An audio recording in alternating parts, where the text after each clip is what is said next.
नमस्कार। आज पूरा विश्व कोरोना वैश्विक महामारी से जूझ रहा है। सारी चिकित्सा जगत में हर तरफ शोध किया जा रहा है कि किस प्रकार इस महामारी का इलाज ढूंढा जा सके और लोगों को बचाया जा सके। सारी सरकारें इस ओर पूर्णतः प्रयास कर रही हैं। पूरा विश्व आज इसकी चपेट में है और प्रयास कर रहा है कि कुछ भी इससे निवारण के लिए कोई भी उपाय इलाज किया जा सके। भारत भी इसके लगातार समर्पित है, लगातार कार्य कर रहा है। जैसा कि भारत भूमि की ये विचारधारा है कि वसुधैव कुटुंबकम, सर्वे भवन्तु सुखिनः, सर्वे सन्तु निरामया। वो उस विचार पे कार्य कर रहा है। खुद भी वह अपने लोगों को बचाने का प्रयास कर रहा है, जनजीवन को प्रभावित होने से बचा रहा है और साथ ही वैश्विक स्तर पे भी इसको बचाने के लिए पूर्णतः प्रयास कर रहा है। अच्छी बात यह है कि इस दौरान सभी देश के लोग वैश्विक स्तर पे भी और भारत में भी सभी अपने मूल की ओर जाने का प्रयास कर रहे हैं। सबको आज अपने मूल की बात याद आ रही है। सभी प्रयास कर रहे हैं सात्विक भोजन करें, अपनी मूल की ओर जाएं, अपने आयुर्वेदिक औषधियों का सेवन करें ताकि हम इससे बचे रह सकें। आयुष मंत्रालय भी लगातार हमें इससे बचने के लिए नमक के गरारे करने के लिए, गर्म पानी पीने के लिए और काढ़ा पीने के लिए जो औषधि युक्त है उससे लगातार चर्चा कर रही है। लेकिन हम एक बात कहीं ना कहीं भूल जाते हैं, या शायद हमें इस बात का ज्ञान होने के बाद भी हम इस ओर दृष्टिगत अपनी दृष्टि नहीं डालते हैं। और शायद ये भी कमी रही है हमारे इतिहासकारों की, जो तथाकथित कुछ ऐसे इतिहासकार रहे हैं जिन्होंने हमारी वन संपदा को हमेशा ही हमसे दूर रहने का प्रयास किया है। और साथ ही हमारे जो वन में वनवासी लोग रहते हैं, वनवासी समाज जो एक दूरवर्ती क्षेत्रों में निवास करता है, उनको भी हम लोगों ने हमेशा अपने से दूर रहने का प्रयास किया है। कुछ इतिहासकारों ने उनको अनपढ़, असभ्य करार दिया ताकि वो समाज से कटे रहें। उसका एक ही मूल कारण है कि वो अपनी संस्कृति को, अपनी परंपरा को, अपने देश के मूल को जीवित रखे हुए हैं। आज भी उन्होंने जीवित रखा है इस चीज़ को। वो वन में रहते हैं, वन के बारे में ही सोचते हैं, वन में ही जीते हैं, वन उनको सिर्फ समझता है, वन को वो समझते हैं।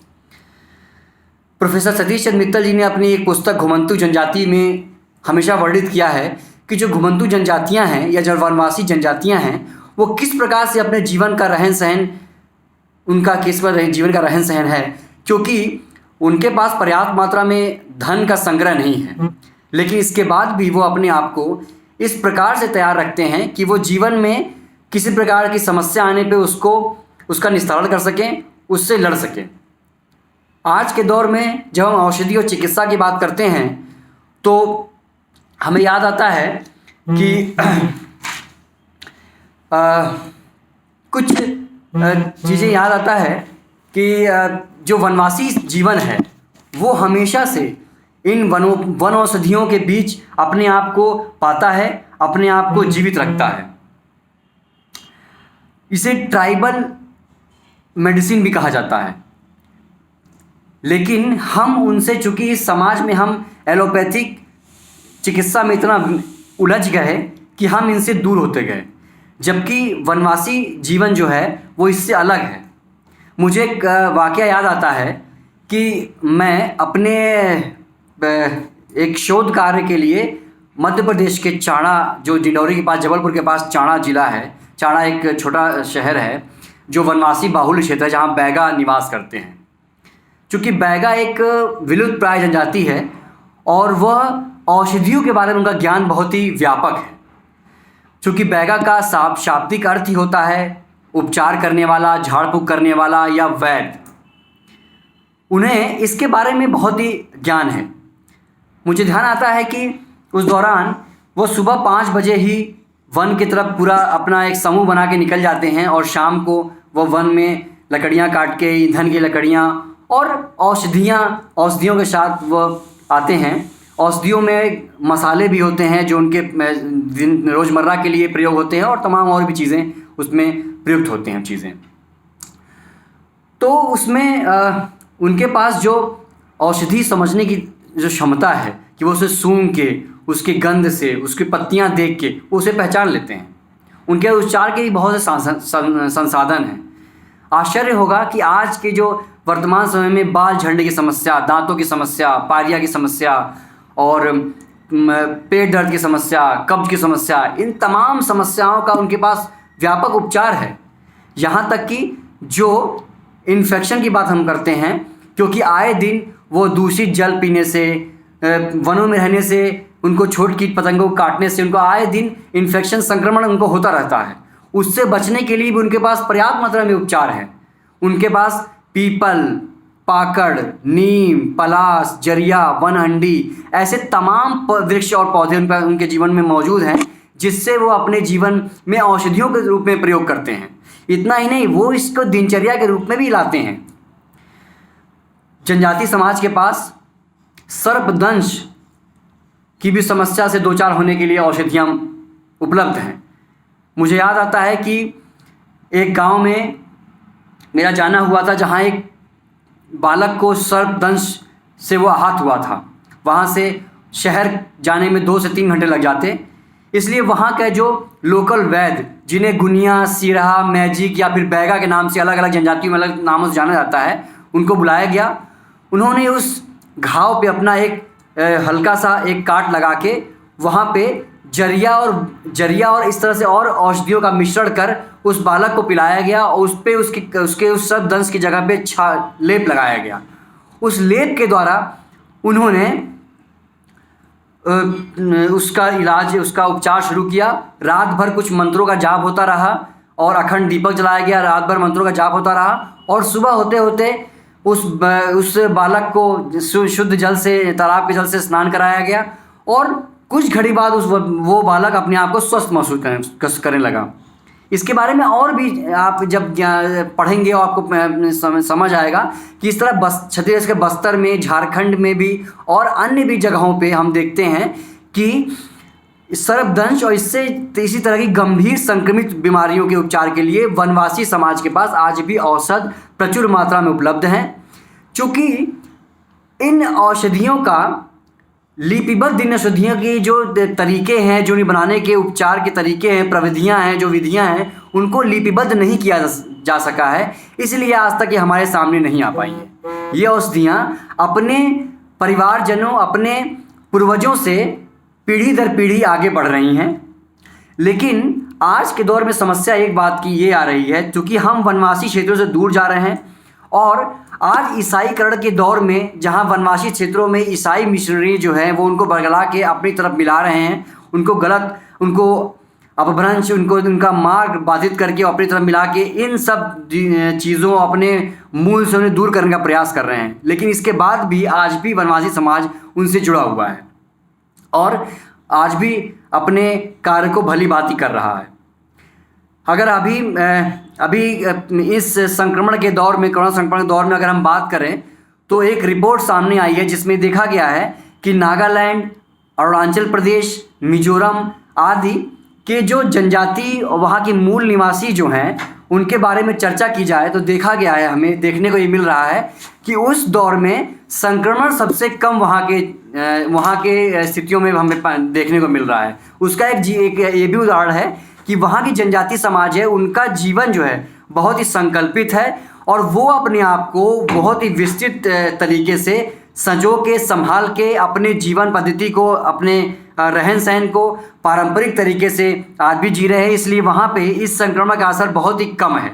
और इतना ही नहीं, वहाँ पे जो व्यक्ति संक्रमित हो रहे हैं इससे थोड़ा बहुत भी, उनको वो अपने पारंपरिक उपचार से ठीक होने का प्रयास कर रहे हैं।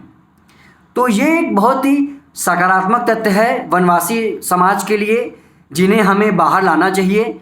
और हम ये देखते हैं कि हमारा राष्ट्रीय स्वयंसेवक संघ का एक जो प्रकल्प है वनवासी कल्याण आश्रम, वो भी इस कार्य को करने में सक्षम है, लगा हुआ लगातार उन वनवासी भाइयों के बीच में जाके उनको समझाना, उनके साथ कंधे से कंधा मिला के काम करना, इसको काम कर रहे हैं ताकि हम इन सब चीज़ों से बच सकें और इन सब चीज़ों से हम दूर हो सकें। और एक नया इस पूरे परिस्थितियों में हमें स्वयं भी चाहिए कि हम सरकार को भी चाहिए कि उन वनवासी क्षेत्रों में अपने समूहों को भेज के उनका अधिक से अधिक संख्या में उनका हमें हौसला बढ़ाना चाहिए उनका, ताकि वो अपने अपने उपचार को और बेहतर तरीके से कर सकें और उस चीज़ों को सामने ला सकें। मुझे एक घटना याद आ रही है अभी इस दौरान कि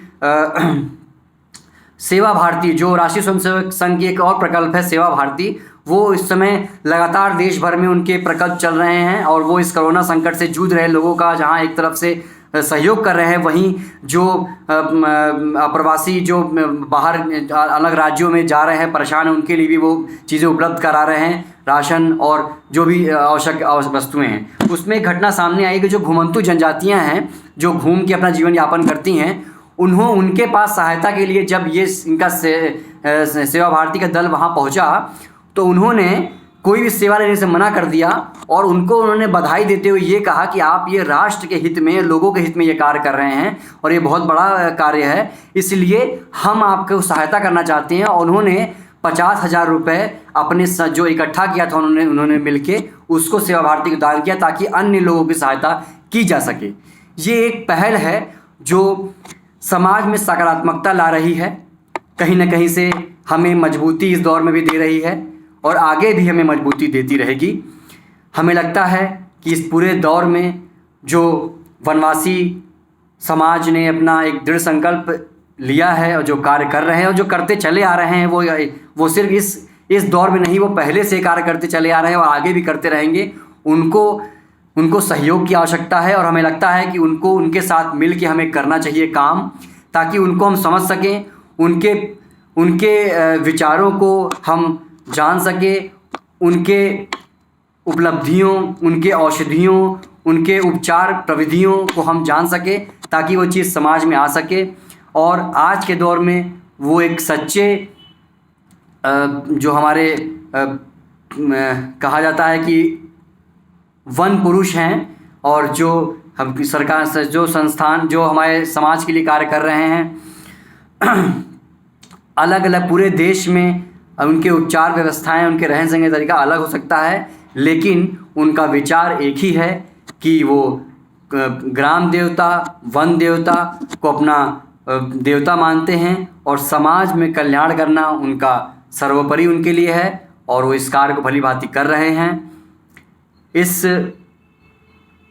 घड़ी में हम सभी को अपना स्वार्थ त्याग के जो भी जिस विधि से हमें सहायता कर सकें लोगों का, हमें करना चाहिए। अपने बातों से, अपने विचार से, धन से, अपने मन से, अपने लेखनी से, जिस भी तरह से हम उनका ये सहायता कर पाएँ इस दौर में, सभी के लिए हमें करना चाहिए। धन्यवाद। भारत माता की जय।